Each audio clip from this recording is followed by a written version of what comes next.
Hi everyone, my name is Ankush and welcome back to Learnomate Technologies YouTube channel. So basically आज का इस video में मैं आपको एक सिंपल सा प्रोजेक्ट बताने वाला हूँ कि एज ए डेटा इंजीनियर आपका डेटा इंजीनियरिंग का प्रोजेक्ट किस तरह से होता है. That is what we are going to discuss in our today's lecture. So basically जब भी आप कोई प्रोजेक्ट मतलब जब भी आप कोई इंटरव्यू के लिए जाते हो ना, सो ऑब्वियसली आपका जो पहला क्वेश्चन होता है कि can you tell me about your project, like what you do as a data engineer in your project, right? So जितने भी प्रोजेक्ट्स रहेंगे मोस्टली सबका एक जैसे होता है. बट मैं आपको एक बेसिक स्ट्रक्चर बताने वाला हूँ कि एज ए डेटा इंजीनियरिंग का प्रोजेक्ट किस तरह से होता है. सो बेसिकली क्या होता है एज ए डेटा इंजीनियर, सबसे पहले रहेगा आपका सोर्स कि भाई आपका डेटा कहाँ कहाँ से आ रहा है. That is your sources, right?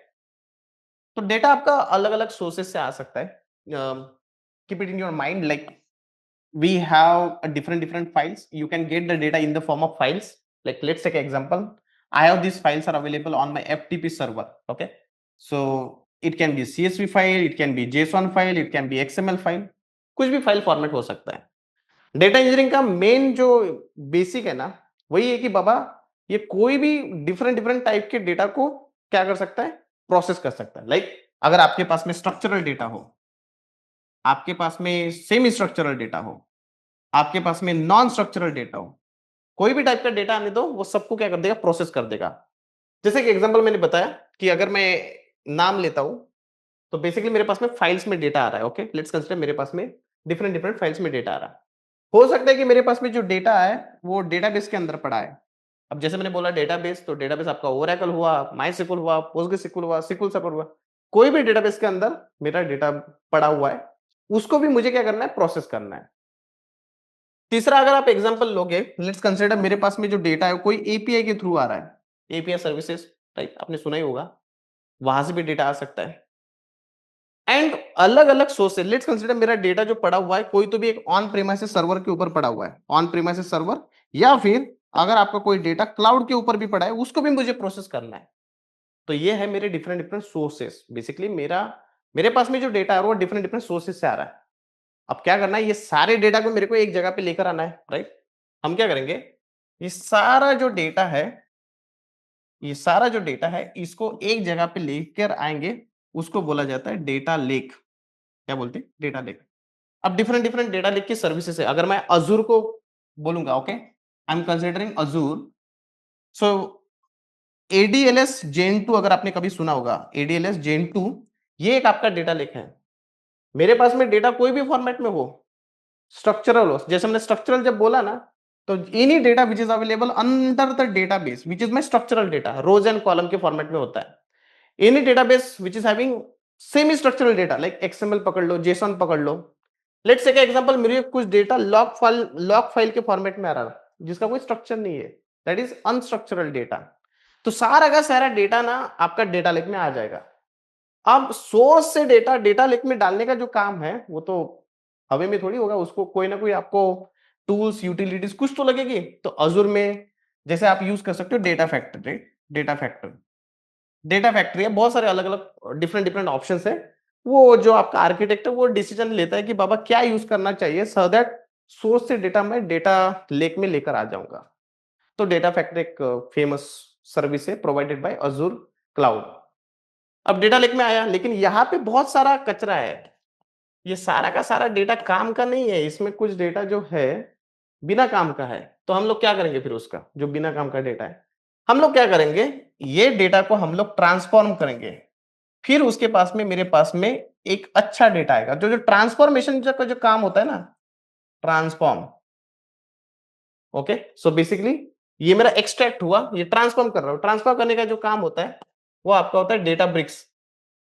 अब डेटाब्रिक्स ये तो सर्विस का नाम अजूर के अंदर है. अगर आप इसी को ओपन सोर्स में देखोगे तो कभी आपने नाम सुना होगा अपाचे स्पार्क. इससे भी आप ट्रांसफॉर्मेशन कर सकते हो. ट्रांसफॉर्मेशन मतलब क्या है, मेरे पास में 1000 रिकॉर्ड है, 1000 मेरे काम का नहीं है, तो मैं क्या करूंगा, उसमें से फिल्टर कर दूंगा. लेट्स कंसीडर मेरे पास में 1000 कॉलम आए, लेकिन 1000 कॉलम मेरे काम के नहीं है, मेरे तो सिर्फ काम के 100 ही कॉलम है. तो बिना काम के कॉलम को मैं निकाल दूंगा, क्योंकि इतना डेटा रख के क्या ही करोगे आप. तो ट्रांसफॉर्म करने का जो काम होता है, ट्रांसफॉर्मेशन, वो आप डेटाब्रिक्स से कर सकते हो, अपाचे स्पार्क से कर सकते हो. ठीक है. अब ये ट्रांसफॉर्मेशन करने के बाद में ये डेटा को मेरे को कहीं ना कहीं स्टोर भी तो करना है ना, एनालिसिस के लिए। लेट्स कंसिडर मुझे एनालिसिस करना है। एनालिटिक्स मतलब कुछ क्वेरीज वगैरह चलाना है। तो कभी सिनेप्स, आप सिनेप्स यूज कर सकते हो, which is your Azzur data engineering services. अगर आप जीसीपी के अंदर जाओगे तो बिग क्वेरी, स्नोफ्लेक, ये भी सारे ऑप्शन है यहाँ पे, जिसके ऊपर आप डायरेक्टली क्वेरी चला सकते हो। फिर बाद में अगर आपको इसी डेटा को विजुअलाइज करना है तो उसके लिए आपके पास में ऑप्शन है, नेक्स्ट वाला ऑप्शन है, इसको बोला जाता है पावर बीआई। इससे आपको विजुअलाइज कर सकते हो। तो जो भी डेटा, जो भी मतलब बड़े बड़े लोग हैं, लेट्स कंसीडर एग्जांपल ऑफ आपका स्टेक होल्डर हुआ, क्लाइंट हुआ बेसिकली, उसको कहाँ समझ में आता है ये data lakes and all, right? उसको तो सिर्फ ग्राफ में समझ में आता है ना। तो वो पावर बीआई के थ्रू डैशबोर्ड में दिखेगा कि अच्छा, आपके डेटा साइंटिस्ट लोग वो भी पावर बीआई का डैशबोर्ड देख के, मतलब पावर बीआई मतलब वो पाई चार्ट, बार चार्ट वगैरह वगैरह बना के उससे वो डिसीजन ले सकते हैं कि बाबा क्या करना चाहिए so that my business can go on the next level. तो ये जो पावर बीआई है, ये data analytics team normally use होती है, उसमें उन लोगों का काम होता है डैशबोर्ड वगैरह बनाने का। सो कोई भी अगर आप डेटा इंजीनियरिंग का प्रोजेक्ट लोगे ना, तो यही है। सो बेसिकली आपका डेटा यहाँ पे एक्सट्रैक्ट हो रहा, ट्रांसफॉर्म हो रहा, एंड बाद में उसको लोड कर देंगे कहीं ना कहीं पे, मतलब सेव कर देंगे। ईटीएल शॉर्टकट में अगर बोलेंगे तो, that is ETL, extract transport load. तो अगर आप डेटा इंजीनियर हो तो आपको डिफरेंट डिफरेंट सोर्सेस से डेटा लेना है, एक जगह पे उसको स्टोर करना है, उसके ऊपर ट्रांसफॉर्मेशन करके मीनिंगफुल डेटा को रखना है, फिर बाद में जाके उसको स्टोर करना है। स्टोर करके क्या करोगे, मेरे को उस डेटा के ऊपर अगर क्वेरी चलाना है तो सिनेप्स वगैरह यूज कर सकते हो, बिग क्वेरी यूज कर सकते हो, स्नोफ्लेक यूज कर सकते हो। फाइनली अगर आपको उसका डैशबोर्ड बनाना है तो पावर बीआई यूज करो, सब कुछ यूज कर सकते हो।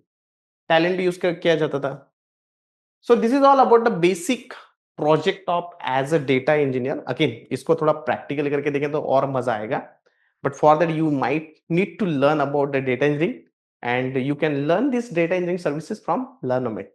सो हम लोगों का एक नया बैच आने वाला है। If you want to start your career into the data engineer with the practical real-time scenarios, you can reach out to the Learnomate. The links are available for the phone numbers, or you can visit our website also. वैसे भी आप लोग हमारा channel भी join कर सकते हो। Thank you.